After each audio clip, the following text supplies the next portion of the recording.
আমি একটু রুটি দই মিষ্টি নিয়েছি, একসাথে খাবো। দই দিয়ে একটু মিষ্টি নিলাম আর হচ্ছে দই। এখন এই বাইটটা দিব।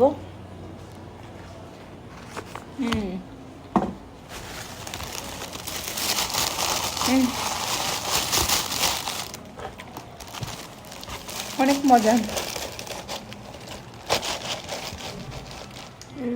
একটা বেবিশ একটা ফ্লেভার।